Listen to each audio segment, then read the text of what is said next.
The perception of AEW has very much changed over the years, and one of the big things that really changed fans' perception on AEW is the amount of wrestlers they have in their company who simply aren't allowed to leave. Wrestlers who requested their release and wanted to be gone from AEW and free to work elsewhere, but aren't being allowed to do so and are trapped in the company not being used. As well as that, there's also AEW wrestlers who AEW simply just have no plan for and aren't being used and are watching their careers waste away in AEW. So today we're going to discuss them all, as this is every wrestler in AEW right now who is in exile and in AEW purgatory. Like the video as we get into it, but before we do begin, can I tell you guys a quick story? Recently, I went traveling to Australia where I got to check out the Australian wrestling scene. But one of the biggest ball aches of traveling is not being able to connect to the internet or mobile services when you're trying to get home from a show or to a hospital because you just got 619 by Kangaroo Mysterio. And that is where today's sponsor of this video, Saily, came in absolutely clutch. Saily is an eSIM provider that you can download right now and allows you to connect to mobile service whilst you're on the road. All you gotta do is download the app from your respective app store, choose from any of the multiple plans from over 160 countries, and apply the code TOP10 to get a cheeky discount. And you're good to go. Stress-free travel really is that easy. So if you're traveling anytime in the future, scan the QR code on screen right now to download Saily and get an exclusive 15% discount on Saily eSIM plans by using the code TOP10. Or just hit that link in the description, and thanks to Saily for sponsoring this video, and let's get back to it. On the 2019 AEW All Out pay-per-view, a vignette aired teasing the debut of new AEW signing Wardlow. Before AEW, Wardlow had wrestled on the indies, with his career starting in 2014, and AEW was his big break. Wardlow would make his AEW debut on the November 13th episode of AEW Dynamite, making a big statement by attacking Cody Rhodes. And this attack was done because Wardlow was now aligned with MJF, who was Cody's ex-friend and who Cody was currently feuding with. He became MJF's bodyguard and would accompany him to his matches, and it wouldn't be until February 2020 when he would finally get in an AEW ring himself, and he would make his AEW debut though, as he faced Cody Rhodes in a steel cage match on Dynamite, where if Cody won, he would get to challenge MJF at Revolution. And Cody would win this match in an amazing match to earn that opportunity at MJF, and it was a great debut match for Wardlow. MJF would beat Cody Rhodes at Revolution to end the feud, and himself and Wardlow would move on to other things. He would spend the rest of the year squashing guys and being a body in tournaments and battle royals, but for a first year in AEW, it was a decent one. Going into 2021, MJF and Wardlow found themselves in a storyline with Chris Jericho's Inner Circle stable, which saw them temporarily join the group.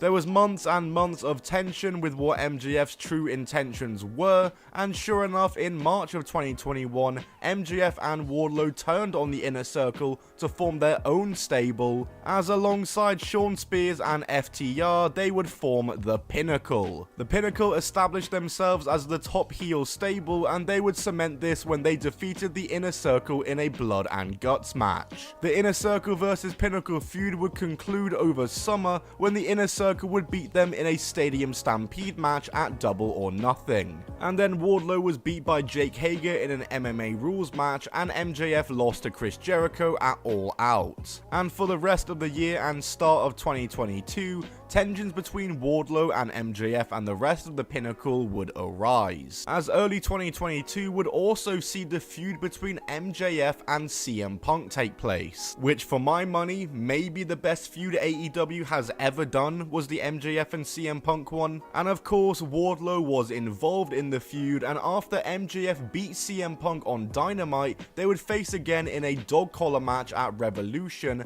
and in this match, Wardlow would help CM Punk win by handing him the Dynamite Diamond Ring, officially splitting from MJF and the Inner Circle. Wardlow did also win the Face of the Revolution ladder match that night and earned a shot at the TNT title, and he would have that match on the Dynamite 8 days later after, but was cost by MJF in winning that match. Wardlow would then earn a match against MJF the same way Cody did all those years ago, by taking some lashings and winning a cage match, as a match was set up for Double or Nothing between the two, and the story for MJF and Wardlow was that in kayfabe, Wardlow was employed by MJF and not AEW. However, if he won at Double or Nothing, he'd be released from MJF and officially become All Elite. And at Double or Nothing, Wardlow would absolutely destroy MJF, beating him in 7 minutes in the opener of the show and officially becoming All Elite. And now it was time to capitalize on this momentum, and Wardlow was surely in line for a big AEW push. And this push would seemingly begin when on the July 6th AEW Dynamite episode, Wardlow would defeat Scorpio Sky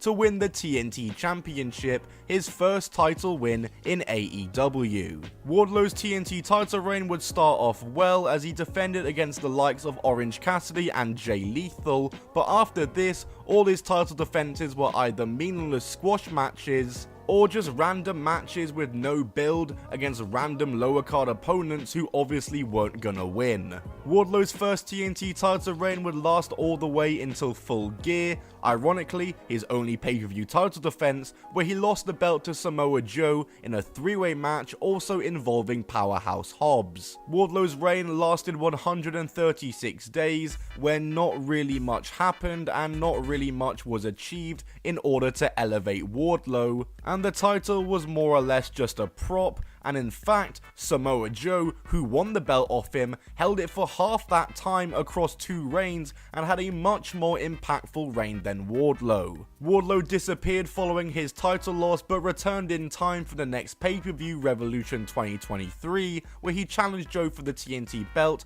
and would win it back, in a fairly surprising move. But what was even more surprising was when he lost the title just 3 days later to Powerhouse Hobbs.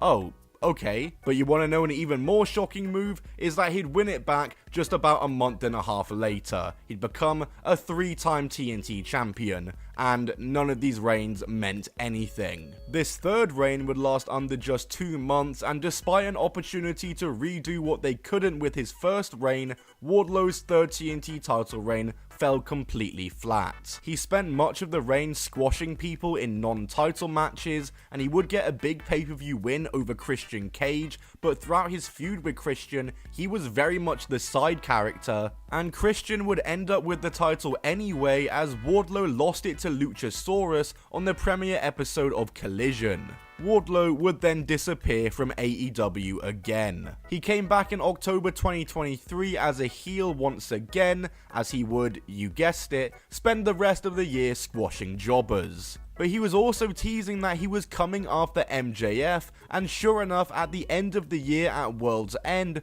Wardlow was revealed as a member of the Undisputed Elite, the stable formed to take out MJF, also involving Adam Cole, Roderick Strong, and the Kingdom. So 4 years after the Pinnacle, Wardlow was in the exact same spot as the Muscle in a heel stable. The Undisputed Elite would outline their goals, as Wardlow's goal was to win the world title just to hand it to Adam Cole for some reason. And he'd get one step closer to this goal as he won the All-Star Gauntlet at Revolution 2024 to earn a world title shot, and he'd challenge old foe Samoa Joe for his world title on the March 13th Big Business Dynamite. And he would obviously lose this match and Samoa Joe would retain, and he's not wrestled on AEW TV since. He appeared on TV for about a month after, as there was teases of Wardlow leaving the Undisputed Elite group, but in April, he was unfortunately in a car accident, which in his own words left him a little banged up, and since then, he's not been seen on AEW at all, and has disappeared from TV. Whether he's injured, taking time off, or AEW have removed him themselves, all remains to be known, but what is known is that Wardlow's AEW run has been a bust, and no progress has been made with his booking. He is completely stagnant and stuck in the water, and seemingly AEW has no idea what to do with him.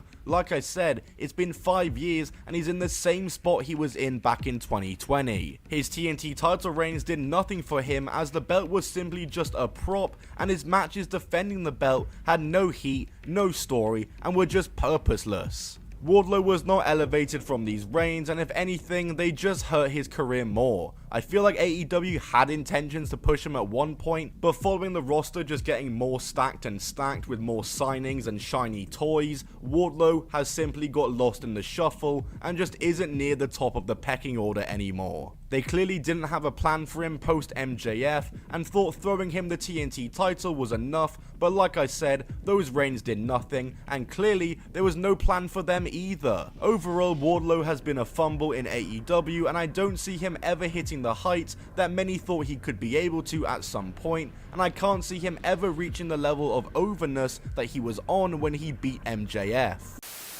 Rusev was released from the WWE on April 15th, 2020 as part of budget cuts, and Rusev had been in the WWE system since 2010, and his run in the WWE overall was quite good. Especially the first few years from his main roster call-up were great, but towards the end of it he was definitely being misused, as WWE had failed to capitalize on him multiple times and Rusev was unhappy in the company, having requested his own release multiple times with WWE rejecting it before finally he was released in the budget cuts. And from the moment he was released from WWE, everyone knew exactly what was gonna happen next, and of course, on the September 9th episode of AEW Dynamite, the former Rusev, now known as Miro, would make his AEW debut. Upon his debut, he aligned himself with Kip Sabian and Penelope Ford as their best man for their wedding, and the start of Miro's run in AEW was actually just kinda weird. He essentially pretty much had the gimmick of a gamer, and he was always playing an arcade machine at ringside, and a feud would kick off with the Best Friends stable in October after they accidentally broke the arcade cabinet, and this feud would, over an arcade machine, go on for months and months. I kid you not, this feud lasted about 6 months and it was all over an arcade machine. Miro would make his pay-per-view debut for AEW at Revolution 2021 in March, as himself and Kip Sabian defeated Orange Cassidy and Chuck Taylor, but on the March 31st episode of Dynamite weeks later, they would rematch in an Anarchy arcade tag match, which was essentially just like a 2v2 street fight but with arcade machines scattered all around the ringside area. It sounds wacky, and it definitely was, but it was a great match, and though Best Friends got the win to end the feud on top, it was definitely Miro's best match in AEW thus far, and it was good that this feud had finally ended, and it was time for Miro to do something else finally. As shortly after this, Miro would turn on Kip Sabian after attacking him, and Miro would become a lot more aggressive, dominant, and reawakened as a competitor. Miro soon after in May would challenge Darby Allin for his TNT title, and Miro would come out on top to win his first and only title in AEW. And Miro's TNT title reign was generational, legit one of my favorite TNT title reigns and one of my favorite ever title reigns in AEW. Miro during this run would start referring to himself as God's favorite champion, thanking his God for his dominance in matches and sporting a beautiful custom TNT title belt. Miro defended on TV against the likes of Dante Martin, Evil Uno, Brian Pillman Jr., Fuego del Sol and others, and also defended it on pay-per-view against Lance Archer and Eddie Kingston at Double or Nothing and All Out respectively. Miro would hold the title up until the 29th of September AEW Dynamite, when he lost it to Sammy Guevara, which in my opinion was a bad decision. Miro lost it way too early into his run,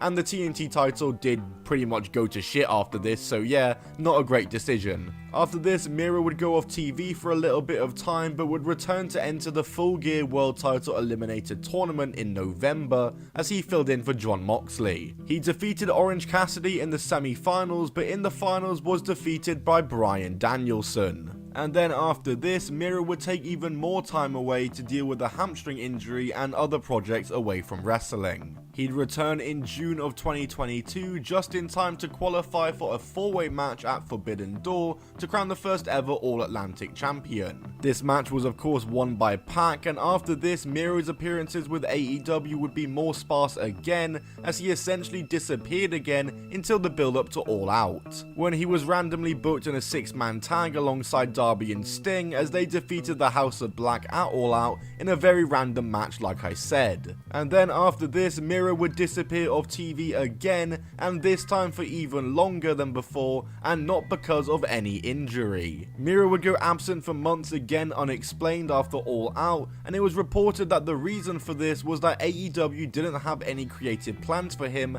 and then later it was reported that Miro had actually turned down creative plans for a return. The plan involved Miro returning in a battle royal where he would finish runner-up, losing to Adam Page, but he turned it down, which definitely didn't speed up his return. Miro's return wouldn't take place all the way until the May 10th, 2023 Dynamite, an over 8-month absence. And a week later, AEW would announce their new weekly show Collision, and with that came a loose roster split being enforced, with certain guys and girls being exclusive to Collision, including Miro. Basically, AEW just put all the backstage troublemakers on Collision at the start of it. Miro would get going on Collision and start picking up steam, but quickly once again, it seemed like AEW had no plans for him, as at first he was just squashing people, and then his wrestling appearances became more occasional once again. He would start a feud with Powerhouse Hobbs in the lead up to All In/All Out, which felt like his first proper program in ages, and they had a match at All Out, which ended up being an awesome match and potentially the match of the night, as the crowd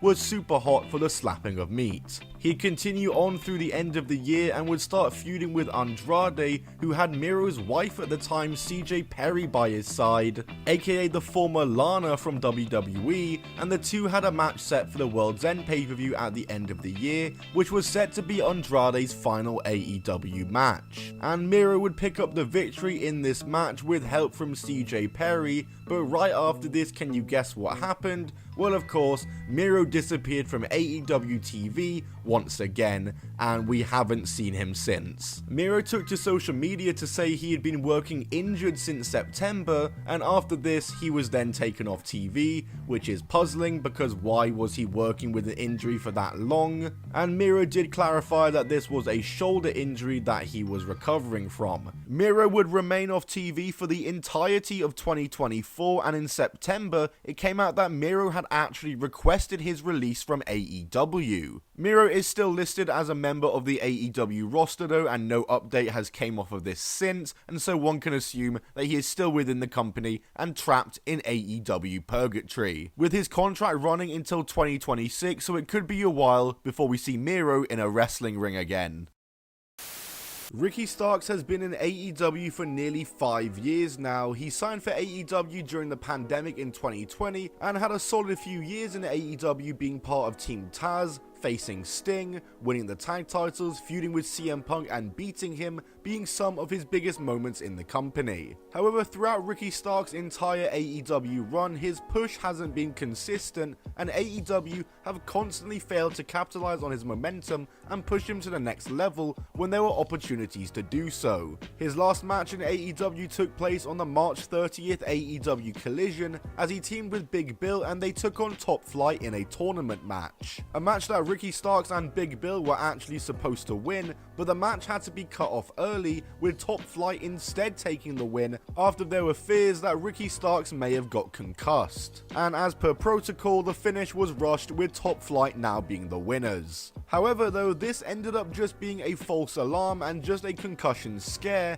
and though they followed protocol correctly, Ricky Starks did not have a concussion and thus was cleared to compete again. But since this moment, Ricky Starks has not been seen or heard from on AEW TV since. And the reason for why Ricky Starks has never been used by AEW has never been explicitly known. However, there are obviously many theories. There were some reports that Ricky Starks had rejected plans for a return, but these were denied by Starks himself. And many speculate the reason why Ricky Starks is in AEW purgatory is because AEW expects him to leave the company to join WWE at some point, and clearly don't see him as a long-term guy. Though there are mixed reports on when his contract in AEW is up, and he's been on the shelf for a while now. Regardless of any speculation though, whenever Ricky Starks has ever been asked about why he's been kept off TV, he has always said he has no idea why and no reason was ever given.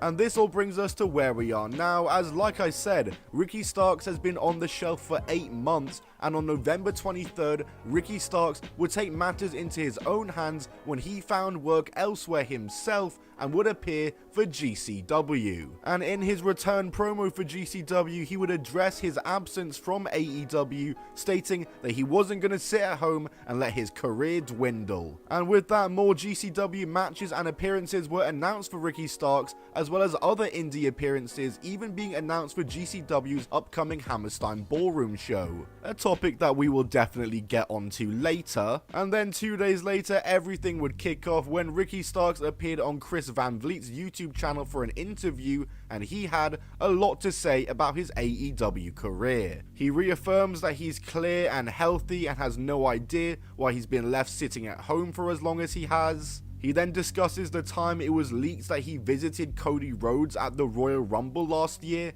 and talks about how he was confronted by an unnamed AEW wrestler about it. You know what's so funny about that whole situation? First off, yes, I did go see a friend of mine for his match, obviously, because it was an hour away. So I remember the next day, Sunday, I woke up and like this whole thing was blowing up. And I was just like, what is this? I had people from my job being like, I had one guy, he was just like, were you at the Rumble last night? I said, yeah, and what the fuck about it? What about it? He goes, just saying that's a bad look, you know? I said, how is it a bad look? I can't control somebody taking a security footage while I'm walking to a bus. I don't control that. Like, how is that? Tell me how that is a bad look. We got people on our own program talking about other people at the other company, but yet me having my security footage exposed is a bad look? Give me a break. And when he was asked about his comparisons to The Rock, it would lead to Starks talking about another incident that Ricky Starks had in AEW with another AEW wrestler. He did. You know what he called me? Do you remember? A vanilla midget. He called me a vanilla midget rock ripoff. You might as well call me a great heel. And I even hate saying and talking like this, but you might as well call me a great heel because I got somebody so flustered on live TV that they stumbled and stuttered their way into one of the worst insults that you could say. That's so, passe, so 2000s. A vanilla midget. I could have hit him with the, I'm black, you idiot, but I didn't at the time. You know what I'm saying? I could have did that. I didn't. Personally, out of all that, I don't think that Ricky Starks came out of that looking very bad. You know what I'm saying? I think it wasn't me that looked bad in that whole situation. If you're unsure who Ricky Starks or what Ricky Starks is referring to here, he's talking about the time that Adam Copeland, aka Edge, went off script on him. On the October 14th, 2023 Collision, Ricky Starks made a comment to Copeland that seemingly annoyed him, leading to Copeland calling him a vanilla midget rock ripoff in a moment that was definitely not scripted and that he stumbled his words on the way to. And for the rest of the interview, he talks about CM Punk in AEW, fake news surrounding why he was gone, like the rumors of being difficult to work with and rejecting plans. And yeah man, I'd recommend you just go ahead and watch the full interview for yourself. I'll link it down below. But it would then all kick off further yesterday, as obviously all these clips started getting posted and quoted, and more matches for Ricky Starks in GCW were being announced, until it was then reported last night that AEW had pulled Ricky Starks from his GCW appearances and he would not be appearing for the brand going forward. And many speculated that this had happened due to the comments that had gone viral about his time in AEW and the whole Chris Van Vliet interview and whatnot, and the fact that AEW's misuse of him was being used as storyline in GCW. But later on, some clarity was posted and reported on for why Ricky Starks had been pulled from GCW dates. It was said that Starks was only being blocked from his GCW dates and was still allowed to work other independent wrestling dates, and can still take bookings from other indie wrestling companies. It's just GCW that AEW were now drawing a line in the sand between, with now no AEW talent at all allowed to appear for GCW anymore. And this has nothing to do with Ricky Starks and the comments that were made by him, but rather due to the comments made by GCW wrestler Effie, who discussed how AEW were running the Hammerstein Ballroom not too long after GCW were, and made various comments about Tony Khan and his relationship with his father Shad Khan. Apparently there was exception taken to these words said, and the line has now been drawn in the sand as I previously said, so the entire situation is just a mess, and I can't imagine it's made relations between Starks and AEW any better, as it's cost him bookings when he's still not being used for AEW as it is. It's also came out in the last few months that Ricky Starks also requested his release from AEW, with it obviously being denied as he's still under AEW contract and still listed as a member of the AEW roster. Tony bro, just let Ricky Starks go. Years of this guy's career are just being wasted away at this point.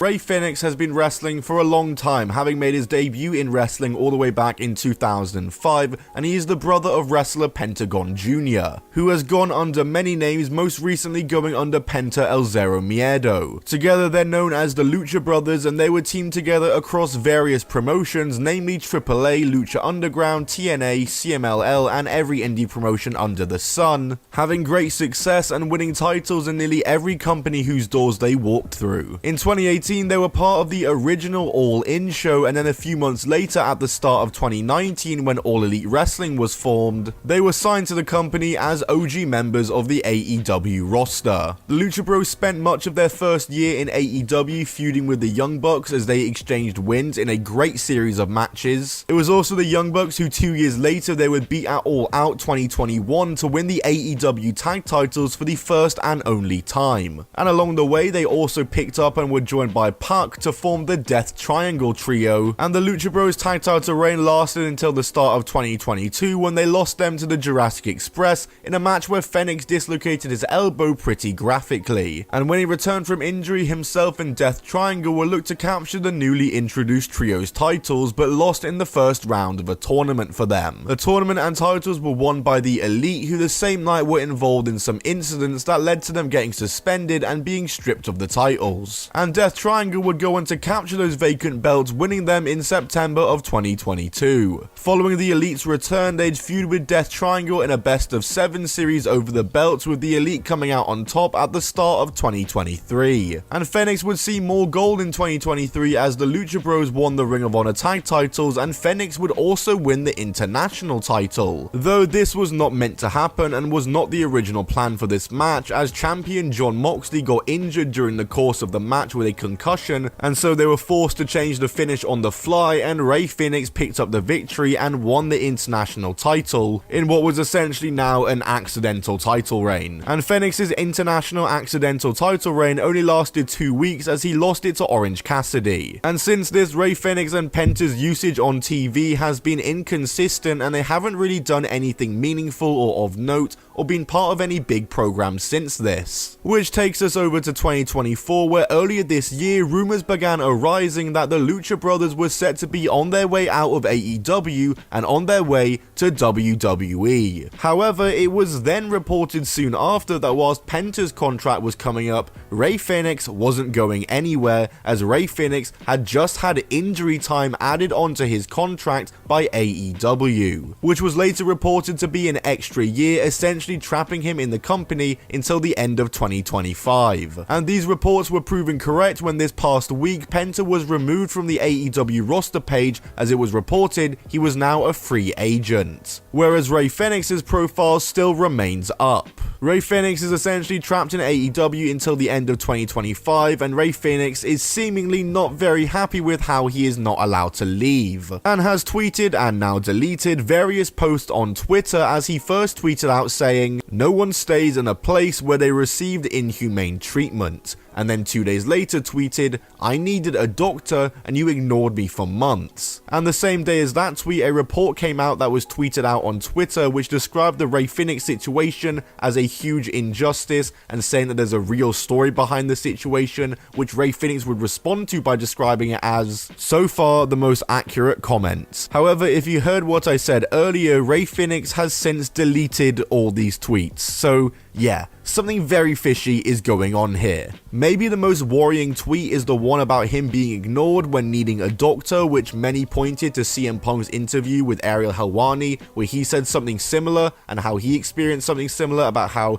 AEW didn't contact him at all when he was injured and he had to book his own surgery. This was a bad look for AEW, and if it's a similar case for Fenix, then it's an even worse look. Regardless, I think any sane wrestling fan can agree that if Rey Fenix wants to depart AEW, then he should be allowed to do so and shouldn't be held hostage in the company and forced to stay. Especially if AEW aren't going to use him and they're just going to pay him just to sit at home and just be put on the shelf. What good does that do anyone? There is no positive to that. AEW have shown numerous times that they mostly refuse to release anyone who requests it. It's happened a few times and they need to stop doing it. Everyone used to look down on WWE when they used to do it, and AEW was meant to be the alternative to that. So fix up. It seemingly happened earlier this year with Miro, who reportedly requested his release, but is still listed on the AEW roster. I also seem to remember it happening with Malachi Black, and cases of wrestlers sitting at home for AEW who's not using them and refusing to use them can also be seen with Ricky Starks. So it's nothing new with this entire Rey Fenix situation we've got going on here.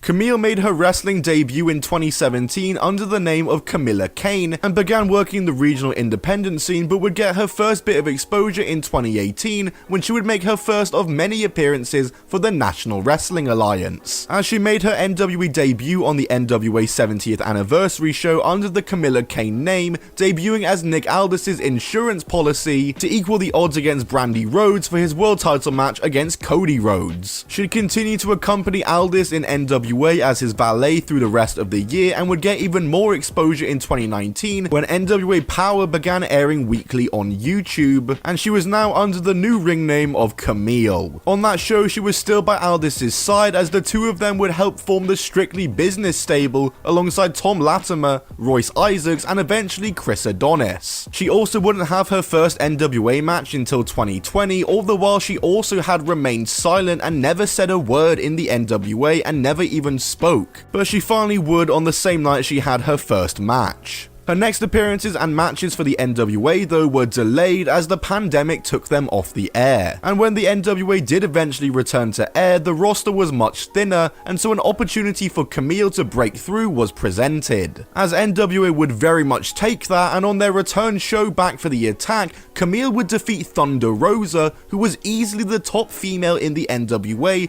and was on her way out of the company. This win against Thunder Rosa earned her a shot at the NWA Women's World title, which she would challenge Serena Deeb for at When Our Shadows Fall, and Camille would get her biggest victory to date here as she won the NWA Women's World title from Serena Deeb in this match. And from here, Camille was positioned as the top female in the NWA, and she was on top by a lot. There was nobody really anywhere near her level on the roster for a long while. Camille this year would also actually make her first appearances for AEW when she appeared on Dynamite to promote her match with Layla Hirsch at the upcoming NWA Empower show, which was NWA's first and only all-female card and was a great success for the NWA, with the aforementioned match between Camille and Layla Hirsch being a great match and a big hit on the show. Camille of course retained, and then retained again the next night on NWA's anniversary show, beating Chelsea Green. Camille would then go on to beat the likes and retain her belt against the likes of Taryn Terrell, Melina, Kenzie Page, Kiera Hogan, Kylie Ray, Chelsea Green, and on the 1-year anniversary of her reign, defeated Kylie King at Always Ready 2022. Camille was having a dominant reign, and 2022 would also be the year that Strictly Business disbanded and Nick Aldis departed the company, and so Camille more or less became the top name in the company as a result. And no, don't even think about trying to argue in the comments that I'm wrong and it was actually Tyrus. Don't even try. She continued her long reign well into 2023 as she continued to dominate the division and beat the likes of Taya Valkyrie, Max the Impaler, Natalia Markova, and others. before finally on night 2 of NWA's 75th anniversary show in September 2023, she was beaten by Kenzie Page for the belt, officially ending her reign at 813 days and putting over Kenzie Page as the next top woman in the NWA. And after she lost this match and lost her belt, many figured that this was being done because she'd be on her way out of the NWA, and sure enough, she would stick around with the NWA for a few months more before in January 2024 her contract with the NWA expired and she departed from the company. And thus a bidding war between WWE and AEW began for Camille, with both companies interested in signing Camille, and of course ultimately AEW would beat WWE to get her signature as she signed for AEW in February of 2024, and following her signing would proceed to sit at home doing nothing, with no communication from AEW and no plans for her debut in place for many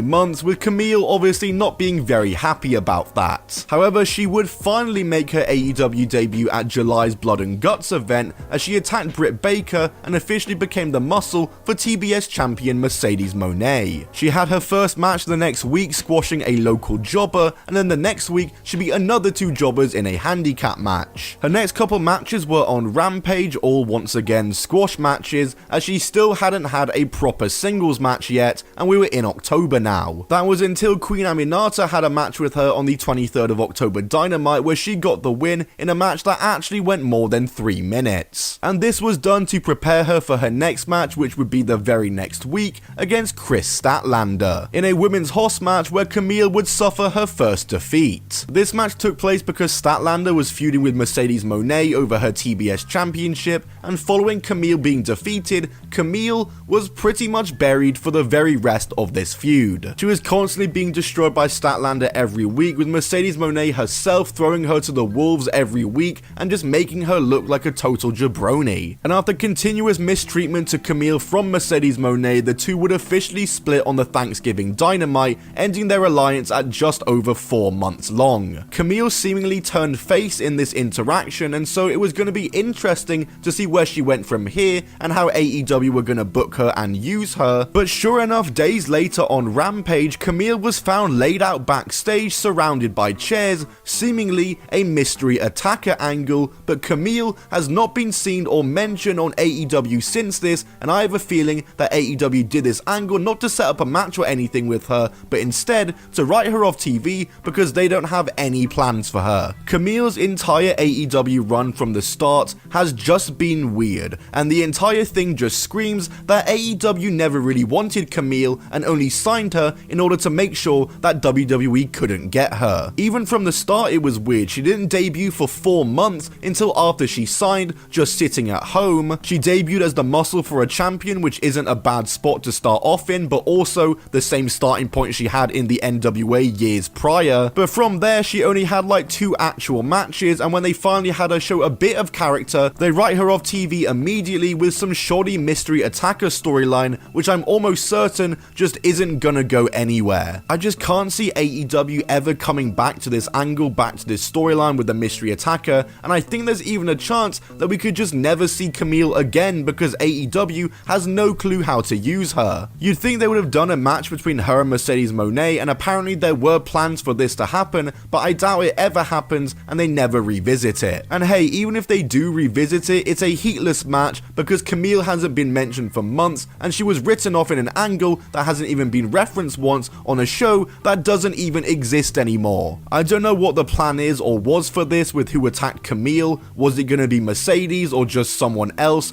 I don't think there was ever a plan. It'll never be revisited, and we'll never find out who attacked Camille, and it's just never brought up ever again, and AEW just hopes all the fans forget it, which I believe most of them probably already have. I think Camille is a pretty good wrestler, but there's still lots of improvements to make. She has a great look and can easily be packaged as a star with just a bit of build, of which AEW really did none. Like, they didn't even try. It's coming up to a year since she signed to AEW, and she's only had 6 matches, of which only 2 went over the 3-minute mark. I can't help but feel AEW has just absolutely wasted Camille's career away, and I have no doubt that she'd be in a much better place if she was in the WWE, and I hate to say it, but she is just the exact kind of wrestler that Triple H would just love, surely. Overall, it's safe to say that Camille's run in AEW has been a major bust. From 813 days spent as the NWA Women's Champion, just to get her big break and wrestle only 6 times in a single year.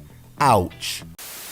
Like I said, Britt Baker was an AEW OG signing, being signed to the company in 2019 just after they were formed. Before this, she worked across the American independent scene and was part of the first All In. She'd have her first AEW match at Double or Nothing 2019, a 4-way also involving Nyla Rose, Kylie Ray and Awesome Kong, which she would win. Following this, she'd start a program with Bea Priestley after Bea legit concussed her in her next match, and they would spend much of the All Out Women's Casino Battle Royal fighting each other, and she'd continue feuding with her once AEW Dynamite would begin on the air, as Britt was established early on as one of the top babyface women. The feud with Bea Priestley ended when Britt Baker defeated her at Full Gear. Going into 2020 though, Britt Baker would switch up her character and turn heel, which was a much needed change for her at that time, and it would help boost her AEW career as it would take it to the next level. She would get injured shortly after, but would still appear weekly on the show, now in a wheelchair, always cutting a promo, and now alongside her new assistant Rebel. Upon return, she'd feud with Big Swole, which led to one of the worst AEW matches in history at that year's All Out in the Tooth and Nails match. And following that, Britt Baker would then begin her infamous AEW feud with Thunder Rosa, a feud that went on in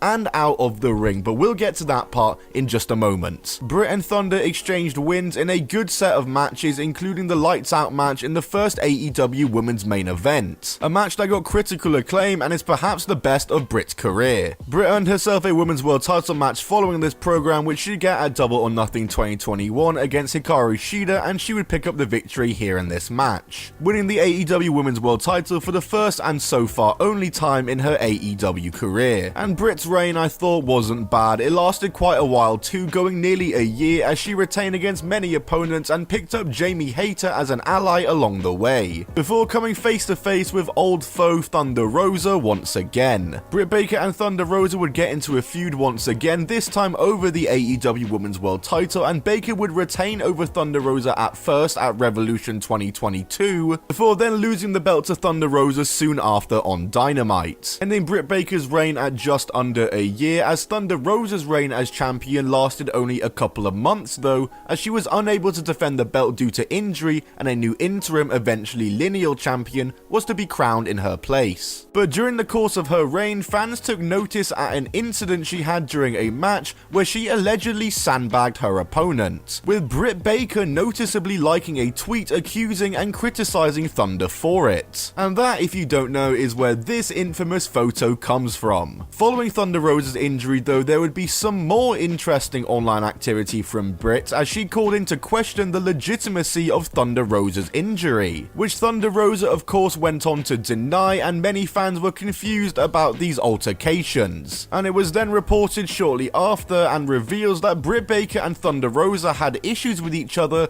going back to a year prior and actively didn't like each other. Thunder Rosa would be off TV with injury for over a year, not coming back until December 2023, whilst Britt Baker would continue on in AEW, as she had taken more of a back seat in her group, as Jamie Hayter somewhat sort of overtook her as the bigger name in the group. The pot between Britt Baker and Thunder Rosa got stirred further though when independent wrestler Lufisto would come out to share her experience in the AEW women's locker room, as in August 2023 Lufisto would start candidly speaking about her experience at an AEW taping in the spring of 2022. This of course got a response from AEW wrestlers and others in the wrestling world, with Lufisto then tweeting out something very interesting in the midst of all of the drama. Had a 1-hour phone call with a current AEW talent. The women women who actually addressed the problems I did today were the ones sent home by Tony Khan. There was a meeting to shoot on Thunder Rosa that Khan attended. Before leaving, he reminded them that their segments were the lowest. When some girls arranged a meeting to talk about Baker's crew, one of them ran to Britt to let her know. The girls that wanted to address the problem were the ones punished. Lufisto there with some very interesting things said about Britt Baker and how she operates backstage, and Baker responded to this by stating that the meeting she's referring to here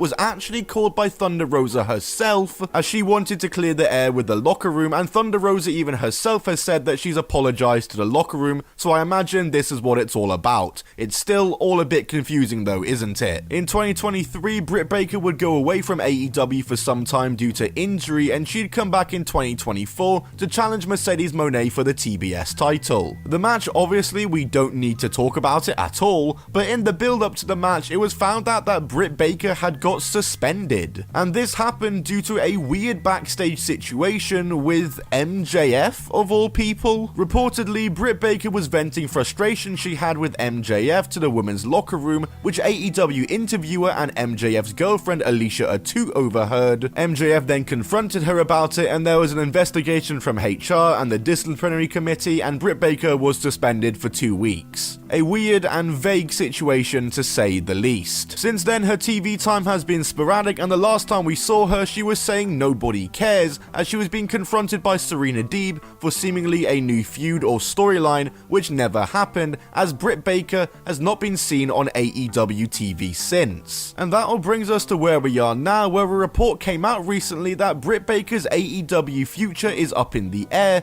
because Tony Khan is fed up with her. The report from Pro Wrestling Torch reads, Tony Khan is reportedly no longer booking Britt Baker for AEW TV, as frustration with her has grown behind the scenes. A recent incident was said to be the final straw, with sources describing her as increasingly difficult to work with. She might be done with AEW, at least the feeling I'm getting from talking to people in AEW is Tony Khan might have her in the same category as some other wrestlers, where they just don't get phone calls and don't get called in to show up. There is a lot of frustration with her. I'm told, and I've heard this pretty consistently, she's wildly unpopular in the women's locker room. One person said no one ever wants to see her come back, speaking of the women's locker room. The report also goes on to state that Britt Baker has become increasingly difficult to work with, and that there was another recent situation after the MJF incident and whole drama with that, which was said to be the straw that broke the camel's back. Overall, it's just a strange situation to say the least, and I mean, from this point, I kinda have to believe that Britt Baker is probably done with AEW, and vice versa, AEW is done with Britt Baker. Britt Baker has been in a lot of drama in AEW over the years, so in a way this report that she's been a repeated problem and repeated offender and AEW are just fed up with her doesn't seem too far out of reach. At the end of the day, it's just a dirt sheet report. Britt Baker hasn't said anything herself yet, so we should await a response from her part at least, if there ever is one. But I gotta say, her last TV appearance was just really strange. She was in the ring after winning her match, Serena Deeb's music hits, she comes out, and Britt Baker just starts going off on one saying nobody cares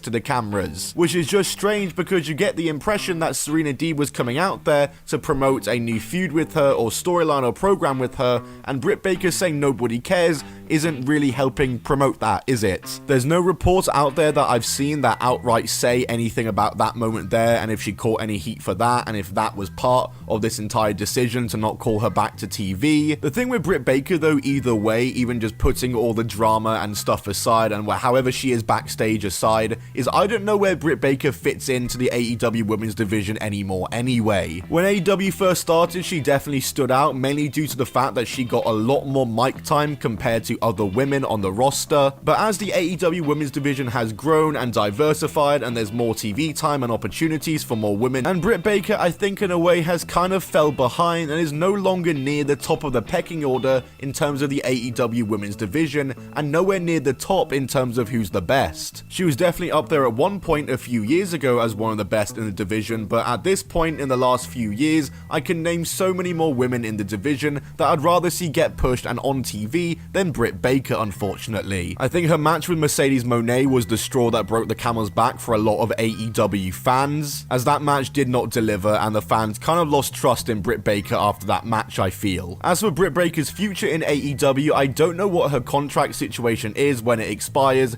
Is she going to sit out the rest of her contract? Does she eventually come back to TV? Who knows? It's a waiting game, as it always is with AEW. And if her contract was to expire and she was to depart AEW, I have no idea or not if the WWE would take her on, or if she'd go to the WWE, or what would happen there. Once again, it's just a waiting game. But guys, that's it from me on this video. Be sure to like it if you did enjoy, and leave a comment down below with your thoughts on this entire Britt Baker AEW situation and the whole drama surrounding her in AEW currently. Subscribe with notifications on so you never miss a video on the Top 10 Wrestling channel. I've been your host, Tom, from Top 10 Wrestling. I'll see you all in the next video. Goodbye, and keep on rolling.